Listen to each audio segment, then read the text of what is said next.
up, you guys? So today I want to discuss everything that I read and watched in the month of December. So in total, I read about 12 books, 5 TV shows, and 1 movie. So it was a pretty busy month for me. Content-wise, it was not a very busy month for me outside of that. I spent the whole month being lazy, and it was glorious. I also participated in 1 readathon this past month, which I wound up doing really well, I think. Go Red Team! It was super fun. I had a lot of fun meeting everyone who was in that readathon, and we still have a group chat going, and it is still live and poppin'. So let's get into some of the things that I read and watched. The first TV show that I watched was The Queens Gambit. This TV series is about a female child chess prodigy who starts off from some very low starting points and winds up making it very big in the world of chess and competitive chess, and she winds up facing off against the best chess player in the world. And it is an exciting TV show. It's very enjoyable. It makes the game of chess very exciting, which isn't that hard to do, honestly. Chess is a pretty fun game if you know how to play. I personally am not very good at chess, and so anyone who is remotely good at chess, it really excites me, and I'm so curious about how your mind works because I don't get it. Like, I love math, but for some reason I just cannot play chess. So chess is like a huge strategy game, and so I love it, and I love how her life kind of develops and how she grows and changes. I do believe this is a fictional story, so it's not something based off of someone who was ever real, but it is definitely a super exciting story. I gave this show, I believe, a 4 out of 5 stars back when I first watched it, so I do recommend watching it. The overall conflict is not fantastic. It feels more like biopic than anything else, even though, as I said before, it wasn't about someone who actually existed, but it is still a great program to watch, and I loved the color editing on it. So after that, I wound up watching The Social Network on Netflix. So this is a movie about Mark Zuckerberg and his founding of Facebook, and this movie kind of centers around 2 major lawsuits that happened in his life and through the development of Facebook, where he wound up going off against the 2 guys who had the idea for Facebook, and he wound up going against his best friend who he wound up cheating out of a lot of Facebook's earnings, who did actually help him to his success. So I really loved this movie. I think that it was really well done. I loved the sound editing, and I loved the music scores that were done in this movie. And I really loved how Mark Zuckerberg, he wasn't sugar-coated. He wasn't made to be like a good guy or a bad guy. Like, he was not a nice person in this movie, and I loved it. I also really loved how Facebook wasn't demonized in this movie either. I really hate when social media gets super demonized in different movies and things, because social media is not some all-powerful evil that people think it is. Like, it has good things and it has bad things, and we need to discuss those things openly and not just villainize social media. So I liked that as well, and I just liked how this story felt like it was really telling the story of what happened. I liked how the moment where the was dropped in Facebook was made important, because who on earth would love the Facebook, okay? This is when social media truly became real, was when we dropped the in Facebook. I like that movie a lot. I give it a 5 out of 5 stars. I also wound up watching a couple more episodes of A Teacher this month. I didn't wind up watching the last one because it really was just starting to make me feel really uncomfortable. I didn't really like the direction it was going in with the rest of the story, so I just kind of decided to finish it up where it was. I don't even know why I started watching it to begin with, because shows that center around something like that, like, they always just make me feel really weird and really slimy. If you don't know, A Teacher is about a relationship between a teacher and a student, so I do recommend watching that if you are not a child. So the next thing that I read was Turtles All the Way Down by John Green. I finally got around to reading this book, and I wound up loving it. I gave it a 4 out of 5 stars. I think that the overall plot was not necessarily fantastic, but I love the introspective nature of the story, and I love how the story felt very relatable to me, and it felt very real to me. I really understood the character's struggles, and I really understood those kind of thought spirals that you can get into. So Turtles All the Way Down is a story about a young girl who has hypochondriac tendencies and OCD, and that's kind of how her OCD manifests, is in like hypochondriac thoughts. And so she winds up getting involved in the mystery surrounding the disappearance of one of her friend's dads, and they're trying to find him and track him down so they can make a whole bunch of money. And so the overall plot plot surrounding that mystery is not very fantastic. The story is more centered around Aza and her kind of coming to terms with her disease and her diagnosis, and her coming to terms with what that means for her, and dealing with that while dealing with the stress of just being a teenager. And so that's really where the plot is a little bit more heavy to me than in the whole mystery plot line. And so if you're looking at this book for a mystery, you're not going to get what you're looking for. But if you're looking for this book for a good character study, for a good in-depth character analysis of someone who is struggling with a mental illness, that's probably more up your alley. I do know that John Green drew on his own personal experiences with OCD to write this novel, so I did definitely enjoy that book, and I do recommend it, but again, not for someone who's looking for a mystery. So the next book I read is History Is All You Left Me. So this is a book about a boy whose ex-boyfriend recently passed away, and so he winds up getting in a relationship with his ex's current boyfriend, or as current as he could be because he's dead. So this story was very interesting. I was here for the guy-on-guy representation. And this book also contained a character who suffered with OCD, and I did like that representation as well. And I really liked seeing how he struggled with getting help with that. But I didn't really like the story that much aside from that overall, because I didn't really like the writing style. I did wind up giving this a 3 out of 5 stars. I also felt like the development of the relationship between the two guys was kind of weird, and I didn't like the addition of the other relationship that was kind of developing, and when we got kind of like the love triangle, I wasn't really enjoying that. It just felt like too much and too short of a book. Like, we were tackling too many concepts in too few pages that I just wish that it would have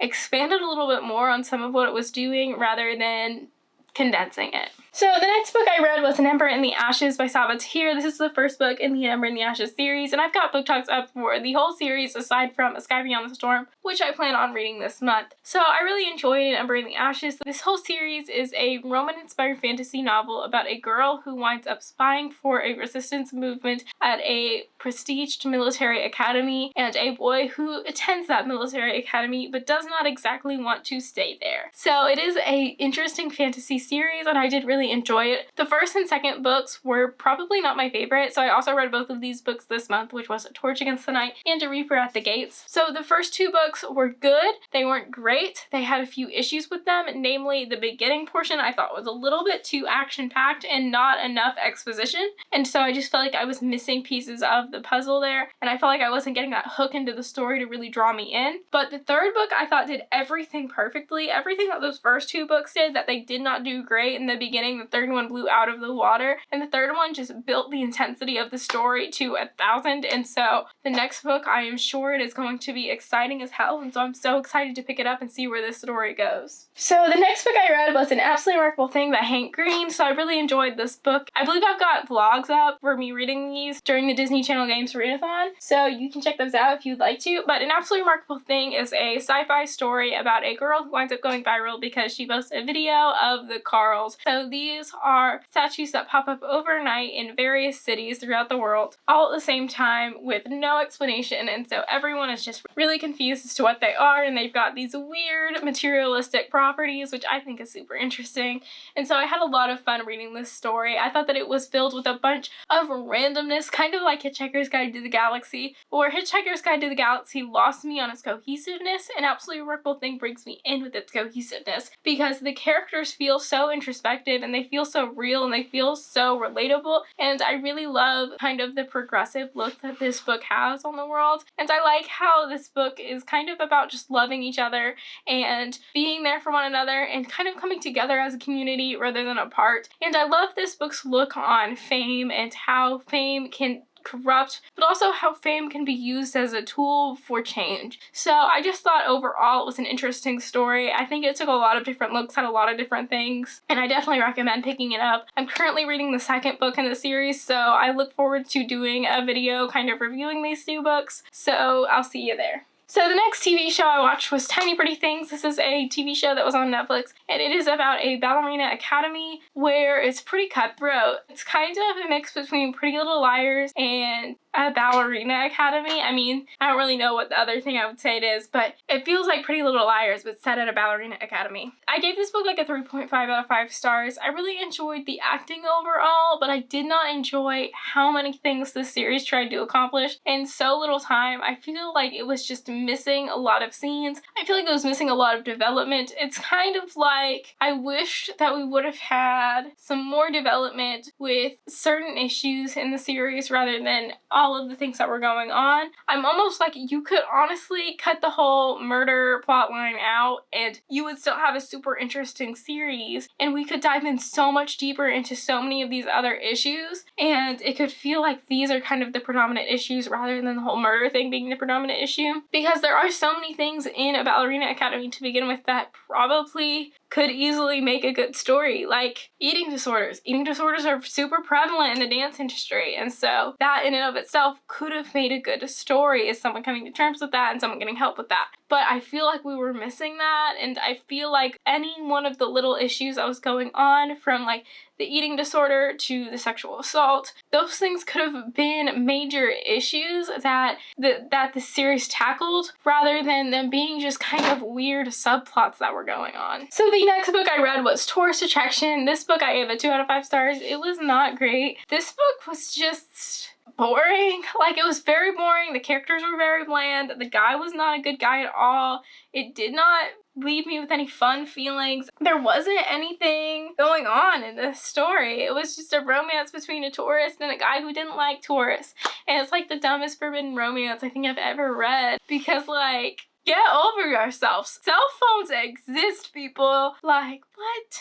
And I did not like that it was so heavily focused on Alaska. Like, Alaska, maybe it's just me, but Alaska doesn't seem like a super fun place to live. Sorry if you live in Alaska, but like, I've never had the dream to live in Alaska. Like, it feels like living in Mississippi, but it being cold rather than it being hot. Like, I don't have the desire there, you know? The next book I read was The Lost Causes of Bleak Creek. So this is a mystery centered around a boarding school in Bleak Creek, North Carolina. Bleak Creek is a fictional location based off of Boys Creek, which is a real location, which is where Rhett and Link grew up. And I enjoyed this book. I don't think it is the best mystery in the world. I gave it a 3 out of 5 stars, but I really enjoyed the Rhett and Link aspect of it because I love Rhett and Link, and I love how it felt very inspired by their friendship. It felt very inspired by them. I also really loved the Southern storytelling aspect to it. It really felt like reading a Southern story, like a story written by someone who lives in the South, because it's kind of told in a little bit more of a drawling way. It's told in a little bit more of a roundabout way, and it's more about the people than it is about the actual plot, because if you notice, you get really, really minute details about like the shop owners, or you get like minute details about how the different people gossip, and that may seem really dumb to you, but like, that's how Southern people will tell stories to each other anecdotally, is they'll tell it with like, you know, that person that lives over there down on the street over there, that's how they say it. So it felt like listening to a bunch of old Southern people talking. So I also read Uglies, Pretties, Specials, and Extras this month. So this is the Uglies series by Scott Westerfeld, and Extras is a companion book to that trilogy, and so I really enjoyed this series. I think it took an interesting look at fame, kind of like an Absolutely Remarkable Thing did, and brought a lot more things to my attention, and brought a lot more talking points kind of to my mind about how we interpret beauty and how that affects individuality and individualism. I like how it didn't just address the negatives of beautifying people, you know, it also addressed some positives. Like, if everyone looks the same, there are certain issues that you just won't have. But that being said, you lose the actual diversity that you are aiming for. It's kind of like just an interesting take at a possible solution to a problem, and I think it really highlights a solution that is not a solution, but it just looks like one. And I think that also starts a discussion of the fact that some things can look like solutions on the outside, but they might not necessarily be solutions on the inside because they're just covering a problem rather than addressing a problem. And so in this story, it really is, the society is really just covering up this problem of individuals rather than highlighting individuals and bringing out the things that make everyone unique and what make everyone special. And so they're designating certain people as different types of people, whether or not you're pretty or special, and that's just not a great way to do it. You know, we're all special and we all need to highlight that. We all need to recognize our specialness and we need to own it and we need to show that and come with that. I gave Uglies 4 out of 5, Pretties 3 out of 5, Specials 4 out of 5, and Extras 3 out of 5. Extras, I did not like as much as the other 3 because Extras had a lot of pet peeve science issues with me, and I read that in a 24-hour readathon that I absolutely failed, so you can check that out if you want to. So the next thing I watched was Gilmore Girls. I watched only the first 3 seasons. I've only ever been able to get through the first 3 seasons because after Jess leaves, I just lose all the interest. Gilmore Girls is a TV show about a mom and a daughter who are just living life in Stars Hollow, and I love their like little quirky things that they do, but I swear after Jess leaves, I'm like, what is the point of this show anymore? I'm like, I am only here for the Jess and Rory relationship, and I'm gone now because I know Lorelai's gonna wind up with Luke, and I know Suki is happy off with her guy, so like I'm not really worried about any of the characters anymore, and Rory is now off at college and I just don't care. I just don't. So the next TV show I watched was Grey's Anatomy. I watched the first 3 seasons in December, but at this point I am up to season 6.